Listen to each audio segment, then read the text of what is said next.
యేసు ప్రభు చెప్తున్నాడు, సర్వలోకమునకు వెళ్ళి సర్వ సృష్టికి సువార్తని ప్రకటించమని. కాబట్టి నా ప్రియ సహోదరి సహోదరులారా, ఈరోజు మేము నీకు ప్రకటిస్తున్నాను. నిజమైన దేవుడు, పరిశుద్ధుడైన వాడు, మహాత్యం గల దేవుడు, సర్వాధికారి, సర్వాంతర్యామి, సర్వాన్ని సృష్టించిన దేవుడు యేసు ప్రభు. ఆయన తప్ప వేరొక రక్షకుడు లేడు.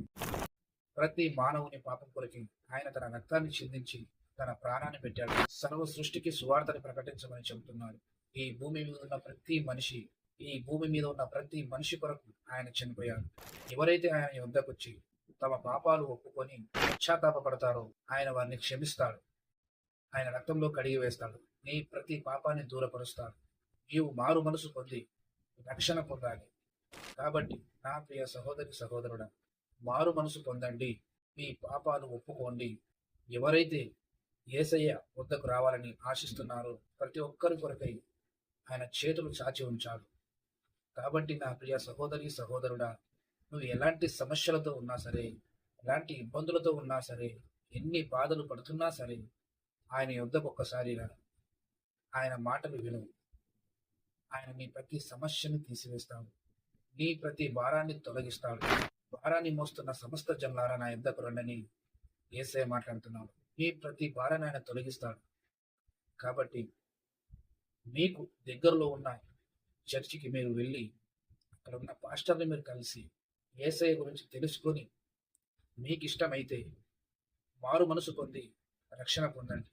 అప్పుడు యేసయ్య మీ ప్రతి పాపాన్ని శాపాన్ని తీసివేసి మిమ్మల్ని క్షమించి మిమ్మల్ని ఆశీర్వదించి తన పరలోక రాజ్యంలో మిమ్మల్ని వారసులుగా చేస్తాడు.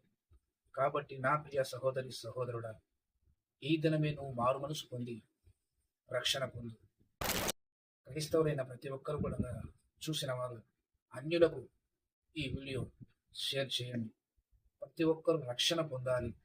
ప్రతి ఒక్కరు మారు మనసు పొంది రక్షణ పొంది ఆయన రాజ్య వారసులుగా మార్చబడి ఆయన సువార్త ప్రకటించడమే మనము చేసే గొప్ప పని అయి ఉన్నది.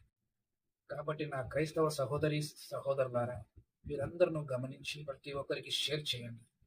ఈ ఛానల్ని సబ్స్క్రైబ్ చేయండి, లైక్ చేయండి. దేవుని రాజ్య విస్తరణలో మీరును పాలిభక్తులు కండి.